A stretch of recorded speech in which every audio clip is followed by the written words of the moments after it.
¿Cómo están? Bienvenidos, comienza Mirada Financiera. A partir de este momento analizamos los principales hechos económicos de la semana. En nuestro país, el Banco Central redujo las expectativas de crecimiento en su último IPOM, mientras en el plano internacional, la decisión de la FED de continuar con su programa de estímulos monetarios generó confianza en los inversionistas. Conversamos de este y otros temas junto a Roberto de la Carrera, gerente de inversiones BCI Asset Management. ¿Cómo está, Roberto? Bienvenido. Hola, Paulina. Muy bien, gracias. Comenzamos con la economía local y con esta baja que hace el IPOM de crecimiento de nuestro país, 2,5, 3,5. Lo habíamos anunciado. Sí, la semana pasada, la verdad que las cifras mensuales vinieron un poco demostrando que la economía viene creciendo a tasas decrecientes. Y el Banco Central lo único que hizo básicamente es sincerar un poco las cifras de crecimiento y de inflación también en la pasada. Pero lamentablemente un poco esto está reflejando que no solamente esto es externo, sino también un poquito interno.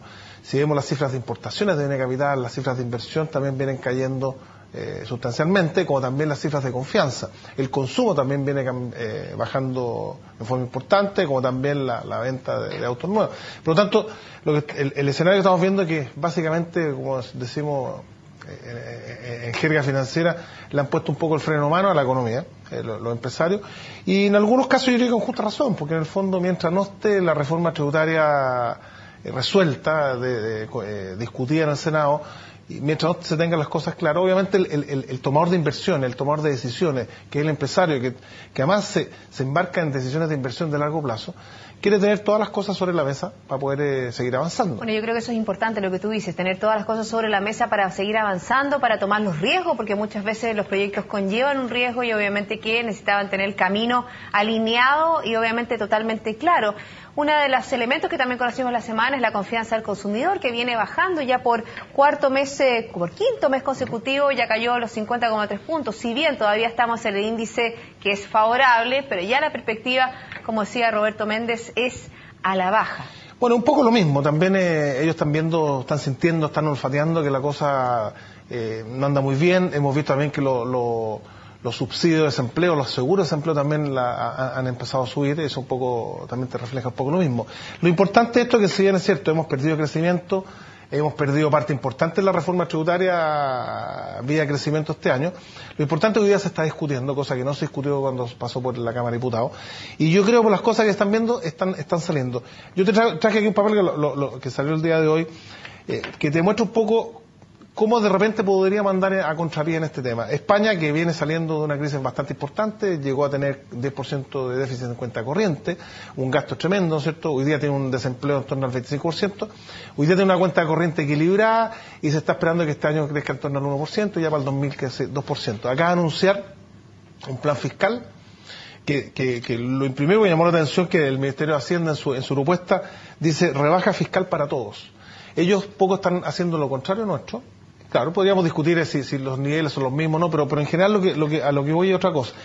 Es que básicamente ellos están dando un impulso fiscal para la creación de más empleo, que tiene una tasa de desempleo bastante alta, y para mejorar la competitividad. Segundo, potenciar el crecimiento de su economía y potenciando el ahorro y la inversión, que es una de las cosas que nosotros hemos estado un poco en el debe en toda la discusión tributaria. Exactamente, una de las cosas obviamente que genera mayor preocupación es qué pasa con el ahorro, qué pasa con la inversión, qué pasa con el food. Bueno, quiero un poco ligar un poco lo que tú estás conversando y también en la visita que tuvo la Comisión de Hacienda de la Cámara Alta de los expresidentes del Banco Central, muy interesante, no sé si tú leíste cada una de las exposiciones y lo que ellos planteaban y cuáles eran sus principales preocupaciones. Mira, la principal preocupación, la verdad que hay bastante tecnicismo en todas estas cosas, sobre todo con el tema del food y la renta atribuida o no, es básicamente no afectar el ahorro y la inversión, que eso es importante. Lo que sí nos están diciendo otros países es que efectivamente los impuestos tienen un efecto directo sobre el ahorro y la inversión, y es un tema que tenemos que... No sabemos cuánto, ni tampoco lo que se está haciendo en Chile, que es algo único en el mundo. No hay estudios respecto de cómo lo afecta, pero sí tiene un efecto, y un poco eso es lo que hay que cuidar. Y sobre todo porque ya lo hemos dicho antes, este gobierno lo que ha hecho y lo que ha hecho muy bien es entablar el tema de la reforma tributaria, que no es tema para nadie. Hoy día ya el alza de impuestos no es tema, lo importante en el cómo y las herramientas que se ocupan para llevarlo a cabo. Bueno, vamos a seguir conversando de la economía, pero ahora internacional. Antes hacemos una pausa, ¿te parece, Roberto? Okay. Seguimos con más Mirada Financiera, quédese con nosotros, ya volvemos.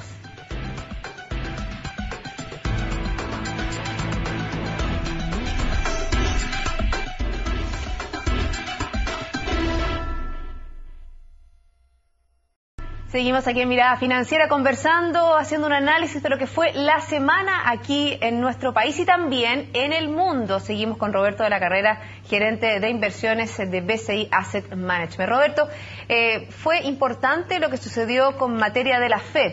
Recortó nuevamente este programa de estímulos monetarios, ahora serán 35.000 millones de dólares. Lo tomó bien el mercado, esperaba este tipo de medidas, pero también recortó la proyección de crecimiento de la economía estadounidense para este 2014.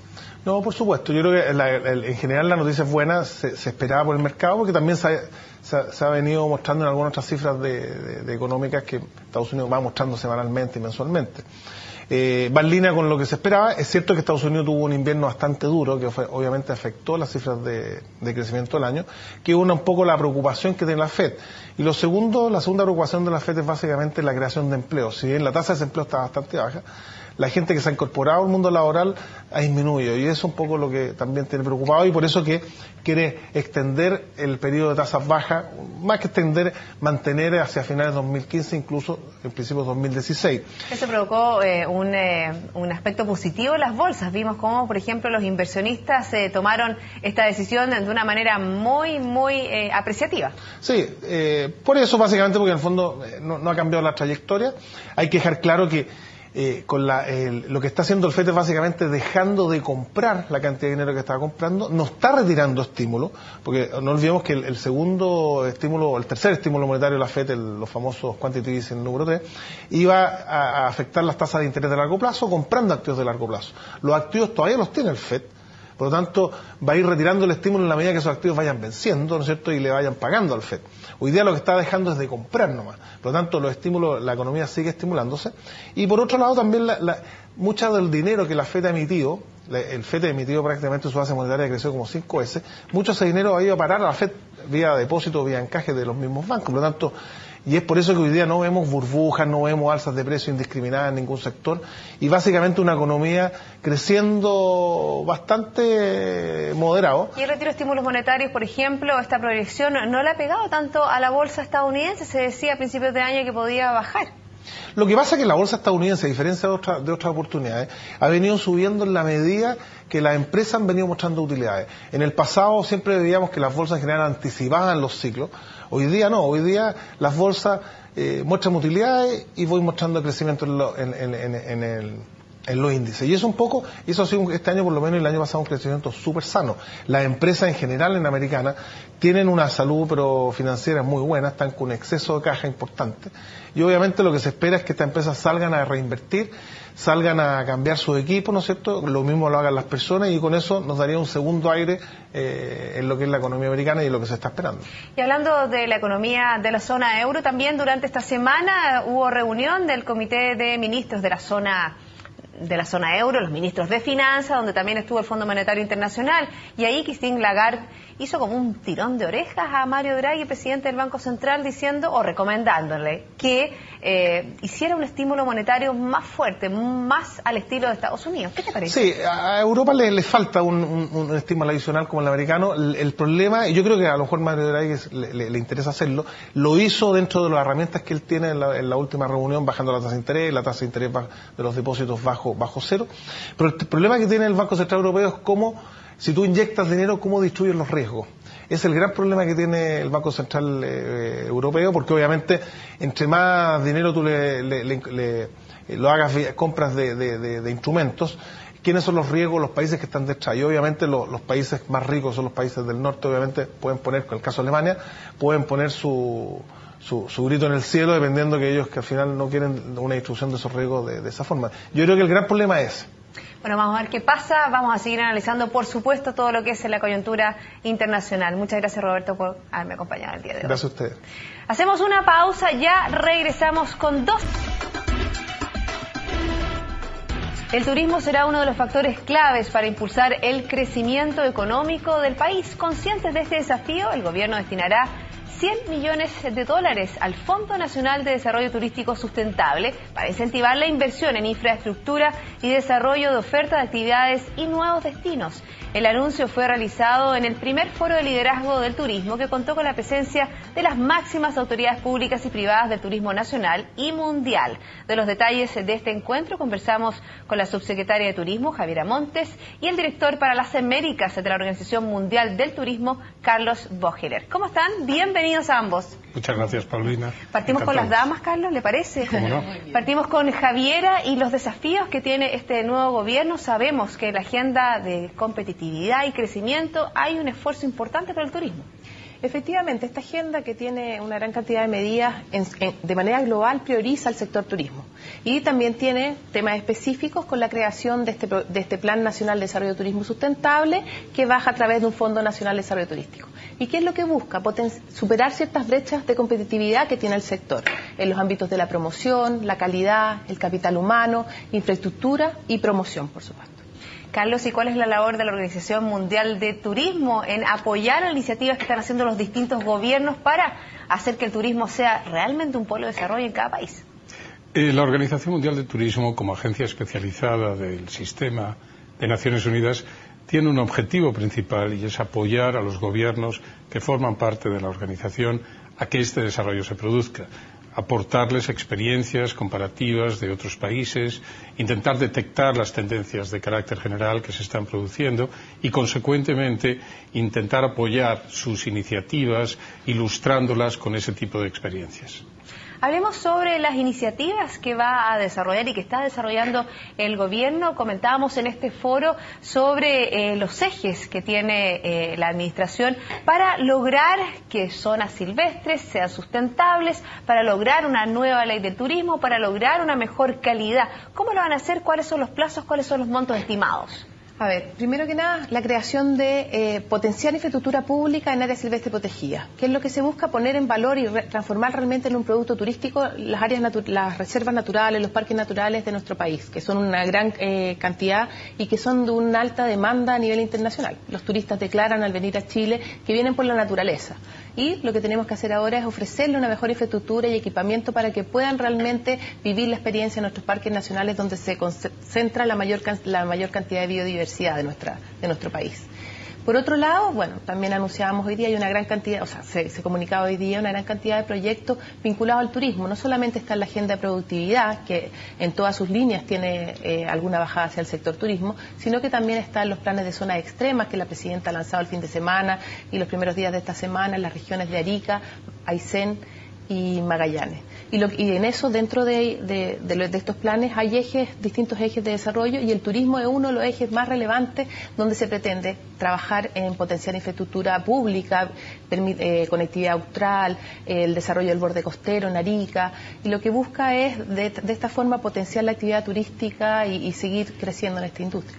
Carlos, hablemos sobre el impacto a nivel mundial que tiene el turismo en las distintas sociedades. Durante su exposición usted hizo clara afluencia a lo que significa y cómo pueden los países desarrollar y potenciar esta industria.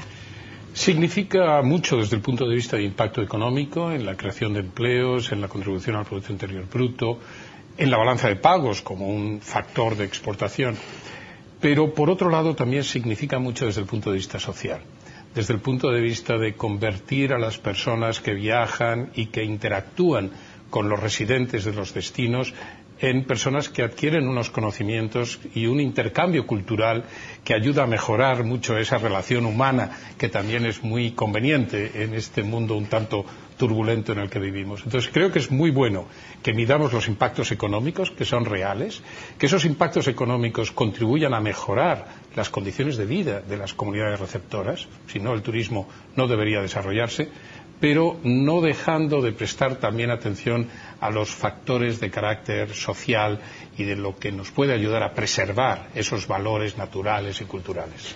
Hablemos de esta sustentabilidad y cómo es importante privilegiar el desarrollo del capital humano. Subsecretaria, ¿qué elementos específicos tiene el programa de gobierno en relación a estos aspectos? En relación, primero en términos de sustentabilidad, lo que se espera es que la sustentabilidad como un principio principal de la política, una ideología detrás de la política, y la sustentabilidad en los tres ámbitos, en el económico por un lado, en el ambiental y en el sociocultural. Es muy relevante que estos tres ámbitos, como decía Carlos, son los que van a aportar realmente al desarrollo económico de las distintas localidades y al capital de las personas que ahí se encuentran. Por otro lado, en relación al programa, en el fondo, el tema de capital humano, lo que busca es mejorar las condiciones, superar las brechas que tienen hoy día en la capacidad del capital humano que estén en estos distintos destinos, generando becas de inglés, por un lado, generando cursos para mejorar la calidad del servicio y brechas específicas que existen en cada uno de los destinos. Carlos, ¿qué tiene que aprender nuestro país de las experiencias internacionales? ¿Qué tiene que mirar? ¿Cuál es su benchmarking para lograr un desarrollo y potenciar esta industria? Yo creo que Chile tiene que desarrollar un modelo propio, evidentemente inspirándose en los modelos que puedan existir. No creo que tenga demasiado que aprender, puede enseñar mucho, pero sobre todo creo que tiene esa magnífica oportunidad de desarrollar un modelo propio inspirado en determinados casos o experiencias. Yo creo que Chile reúne unas condiciones óptimas desde el punto de vista de infraestructuras, desde el punto de vista de oferta natural, cultural, que a veces no le prestamos suficiente atención, gastronómica, incluso el turismo de reuniones y de convenciones. Posee realmente una materia prima excepcional. Quizá lo único que verdaderamente tiene que dar un paso mucho más ambicioso adelante es mostrarlo y abrirlo más al mundo. Ha estado quizá demasiado reservado y, consecuentemente, quizá esa es la línea en la que es conveniente trabajar. Estamos hablando de que actualmente cruzan fronteras más de 1.000 millones de personas todos los años.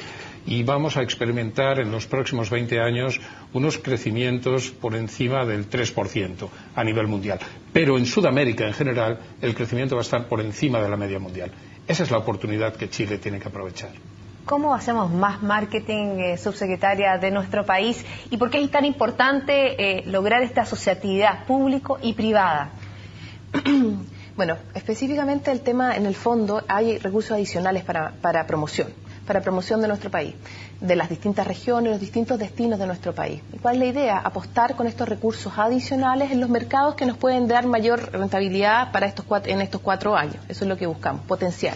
Claramente, con estos recursos, al duplicarse finalmente los recursos de promoción, que es algo que siempre habíamos estado en conversación con la industria en general, nos ponemos a nivel de otros países vecinos nuestros que generalmente tenían mucho más recursos que nosotros para competir. Y bueno, efectivamente esto es un tema que tenemos que hacer en conjunto, tanto el sector público como privado. Estos son los recursos públicos y tenemos que adicionar recursos privados a esto para hacer más potente aún la estrategia de promoción de nuestro país. ¿Por qué es tan importante, Carlos, esta asociación entre el sector público y privado? Hay experiencias exitosas en distintos países. Las hay, y además es fundamental. Es decir, cada uno tiene que jugar el papel que le corresponde y juntos tienen que sumar y que sean 2 más 2 más que 4. Y eso es lo que realmente se consigue con una eficiente asociación público-privada. El sector público tiene que ser capaz de establecer las bases, las plataformas sobre las que el turismo se tiene que desarrollar. Pero es el sector privado, en definitiva, el que va a crear el producto. Es el motor que hace que esa locomotora empiece a andar, empiece a funcionar. Por lo tanto, la sintonía entre ambos lo que tiene que hacer es sumar, y yo creo que las conversaciones que hemos venido manteniendo estos días, tanto con el sector público como el sector privado, son tremendamente alentadoras porque estamos observando que hay una buena predisposición, hay una buena sintonía y de eso solo puede salir algo positivo. Lo veíamos, subsecretaria, por ejemplo, con esta iniciativa de FEDETUR, también estar muy atentos a los programas de gobierno, aportar también con conocimiento, ahí se mezcla cómo lo público y lo privado va en pos de mejorar la industria nacional. Efectivamente, bueno, de hecho FEDETUR nace un poco de un trabajo que se hizo, o sea, una pedida que le hizo el ministro de Economía al primer gobierno de la presidenta Bachelet, que le dijo, hay muchas asociaciones pequeñas, ¿de qué manera podemos tener una relación con una agrupación mayor? Y es así como que comenzó el trabajo en el sector privado y se conforma FEDETUR ya hace 4 años. Es muy relevante seguir trabajando con ellos. Efectivamente, ellos aportan, tenemos mesas de trabajo en las distintas temáticas. Ellos han trabajado históricamente con nosotros el tema de capital humano, el tema de la reforma en términos de laboral del turismo, en la ley también aportaron. Siempre hemos estado trabajando ahí bastante en conjunto. Las normas de calidad turística también se desarrollan en conjunto con las distintas entidades de la industria. La eficiencia también es bien importante. Hay compromisos, hay buenas intenciones, pero hay que lograr objetivos y claros y ya. Sí, y ya, efectivamente. Creo que los tiempos son importantes. Y yo creo que, de acuerdo con las conversaciones que hemos estado manteniendo, y nosotros queremos ofrecer desde la perspectiva de Naciones Unidas nuestro papel facilitador para que esto pueda avanzar en los tiempos de la forma más rápida posible, enviando expertos que ayuden a traer, como decía, otras experiencias, pero no necesariamente para que se copien otros modelos. Como decía al principio, creo que es importante que Chile construya su propio modelo diferenciado, porque el turista actual y el turista del futuro es mucho más exigente y además está cambiando de manera constante. Tenemos que tener la flexibilidad y la capacidad de adaptación permanente a través de la innovación a esos cambios de los turistas. Y por eso Chile tiene que ir con esos tiempos, pero con su propio modelo.